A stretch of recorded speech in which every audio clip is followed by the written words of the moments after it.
Chapter 17 Thayers. Lanoya waited outside with Teacher Lord Humby and Lady Elisa. She glanced at the learner, whose stoic stance refused to acknowledge Lanoya's presence. Teacher Lord Humby swayed with the breeze. Lanoya chuckled. I wonder if the wind will knock him over. She sighed.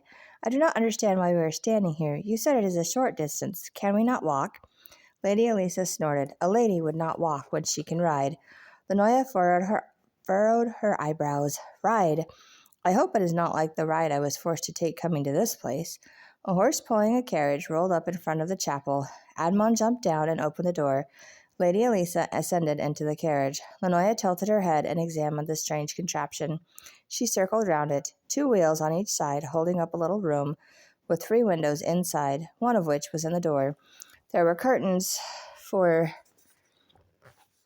the window, and seats inside, one seat on the outside where Admon had been. The horse whinnied, and Lanoya jerked away from it. Teacher Lord Humby pointed a quivering finger at the opening.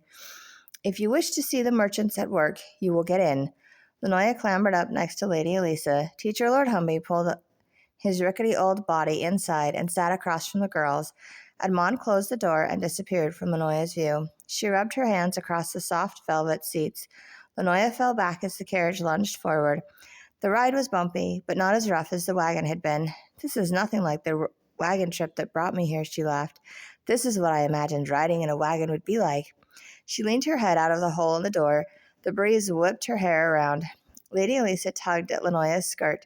Get back here and sit down. You are embarrassing yourself. Embarrassing myself? I am enjoying myself. I think this is the most fun I have had in all my seasons. She brushed the girl's hand away. Leave me alone. Lanoya turned her attention to the line of trees that went in and out of focus as the carriage sped past. It was not long before buildings began to appear. The pace slowed, and her hair fell down on her arm. It was a village, with the light high in the sky and people bustling about. Lanoya's heart pounded, and her breath shortened. She slumped into the seat. I know those buildings. I have seen those shapes in the even. My alley and my blanket are in this village. I am home. The carriage halted. Lanoya's breath caught in her chest. The door opened, and Admon held his hand up to her. She did not twitch a muscle. Admon cleared his throat. You can get out now. Lanoya sat as stiff as a board. I got my wish. They are sending me back to my alley. I was right. They did not want me to be there, any more than the villagers want me to be here. They will not be happy I have returned. I thought I would be happy to be free of the teachers of powers. I am disappointed I am going back home to my boring old alley. I can retrieve my blanket. Why did we stop here? My alley is further into town. Lady Elisa stumbled over her. This is ridiculous. You stick your head out the window the whole ride here, and suddenly you do not want to get out. I am not waiting around for you. Lanoya stammered. I am not allowed in the building. Why do you not return me to my alley? Teacher Lord Humby cleared his throat. You have permission to enter the shop. It is where you will be spending this sun. You will return to the chapel this even, so you can forget about your alley.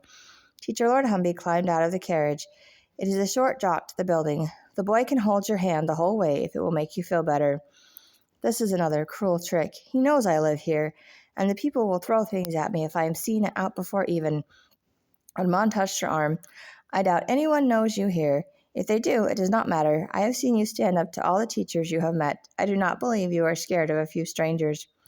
Lanoya's muscles relaxed at the warmth of Admon's touch, and she stared into his eyes. How can he not know this is where I came from? She glanced down at the too large pink-laced poofy dress covering her body. Perhaps no one will recognize me in this ugly thing. It would be nice to see the village in the light. She accepted his help out of the carriage. Inside the shop, Lanoya's senses tingled. The room was lined with shelves full of paints, brushes, bowls, and rolls of canvases. There were different-sized easels scattered about the room. Teacher Lord Humby nudged Lanoya through an entryway in the back of the room. It opened into a workroom full of wood, horsehair, flowers, leaves, dirt, mud, bowls, and more. It was lined with 3 long tables and had a furnace. She worked her way around the room, examining all the little things along the way. I wish I could live here. There are so many things to build, to create, color, and images to design. How did I not know this place existed? I would have spent all my evens here.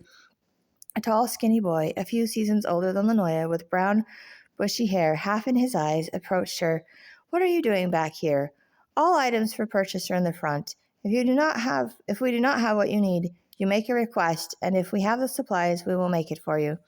She knew him at once. "You were in my alley. You took my blanket." The boy jumped back. "You're the annoying orphan girl? I got rid of you." Lanoya shoved him into a table. "You took my blanket. I want it back." The boy brushed his shirt with his hands, as if removing her touch. "No, do not curse me. I was freeing the village. No one wants you or your curses here."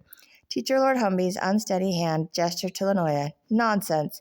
The girl is here to observe, to correct, and to teach the proper methods of mixing paints and stringing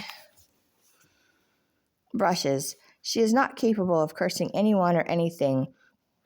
The boy chuckled nervously. "She is the annoying orphan girl who steals things in the even. If you question her, she returns your items with a curse on it." Lanoya retorted. "I did not steal anything. I only took what was left for me. I do not know how to curse anything. If I did, I would curse you."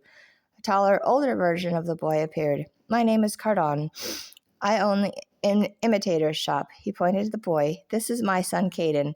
Teacher Lord Humby nodded. "I was just explaining to him that Lanoya and Lady Elisa are my new apprentices. Lanoya has demonstrated an ability to mix paints. She has come to teach her methods to you, as her lessons will not permit her the turnings to create her own." Cardon's grin showed his crooked white teeth. "There will be 2 new teachers of imitators?" Teacher Lord Humby shook his head. "The other teachers wish the orphan to be my replacement. I believe one of the boys in my lessons would do better than Lady Elisa, but Lanoya has declined the apprenticeship and chosen the lady to take her place."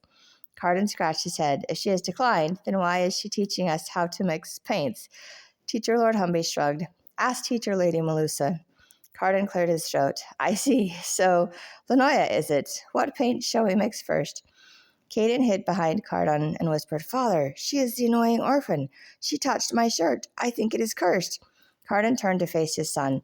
"I do not see anything on your shirt. You must be mistaken." Caden pointed at Lanoya. "Ask her. She will tell you." Lanoya growled, "I did not curse anything. I am not going to teach anyone anything." She pointed at the table. "I'm going to mix some paints to take back to my alley." Color faded from Cardon's face. "You are the orphan?" He looked at Teacher Lord Humby.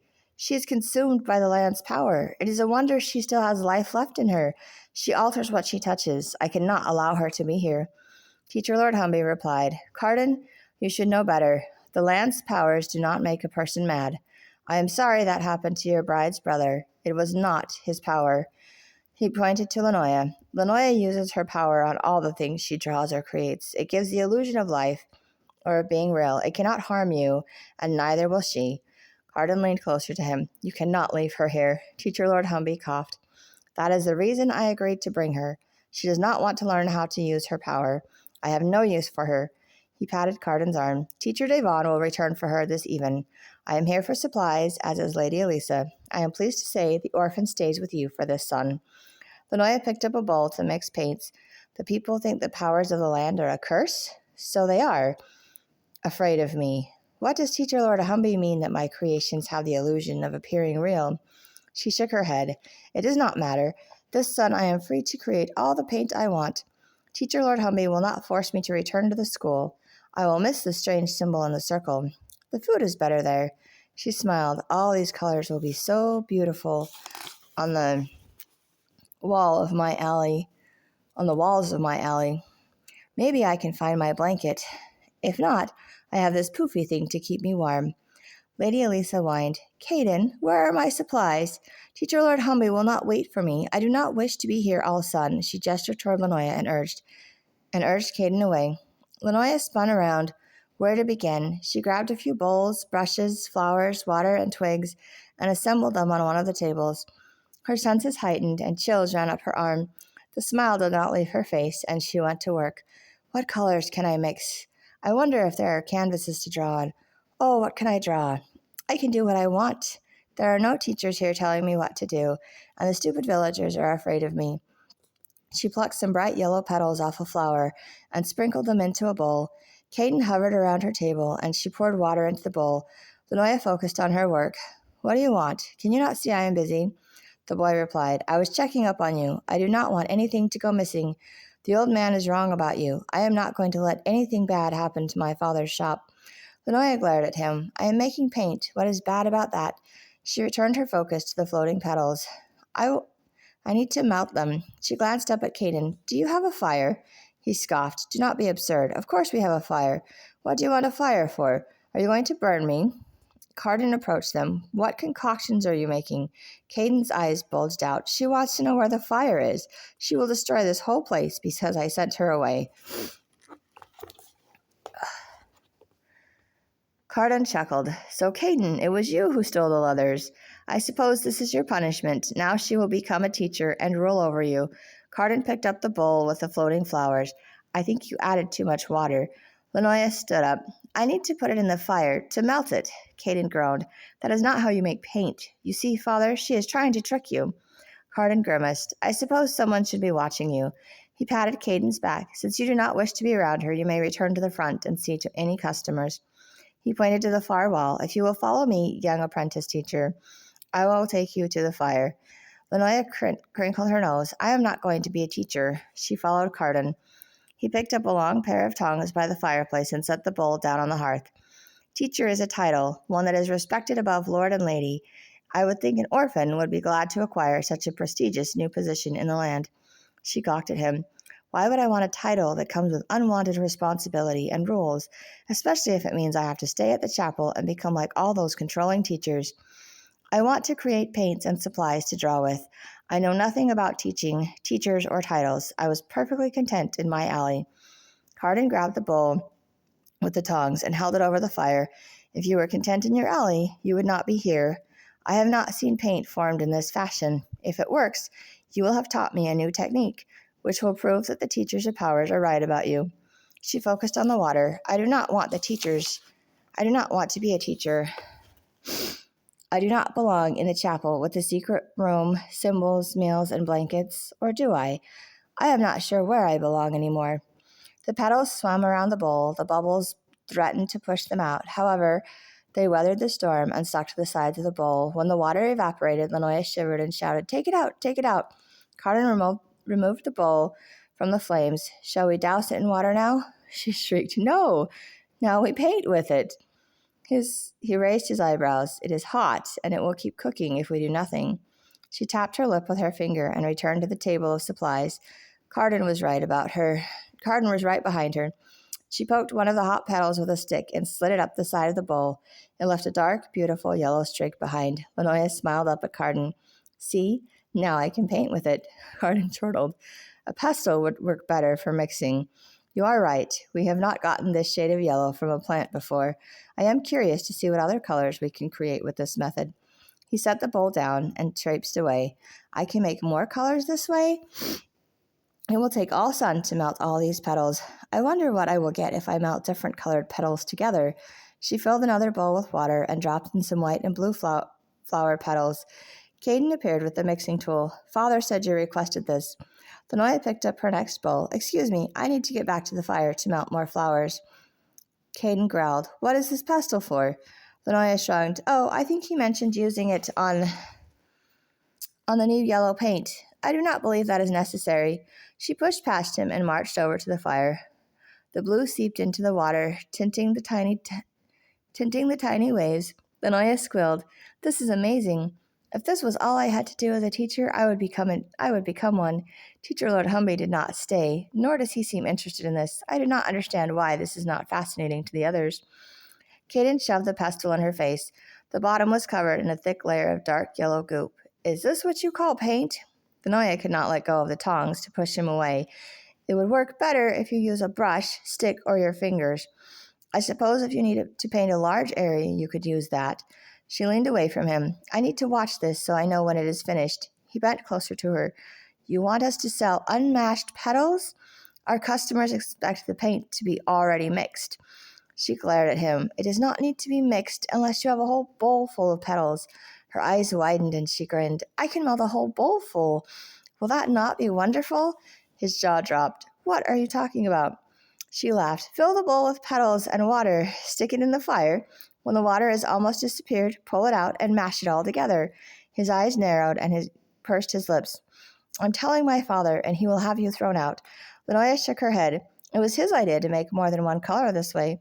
Caden growled and stomped off. Lanoya spent the rest of the sun creating different colors by melting the flowers and plants. Caden unwillingly was kept busy transferring the paints to small containers and washing the bowls used for the melting.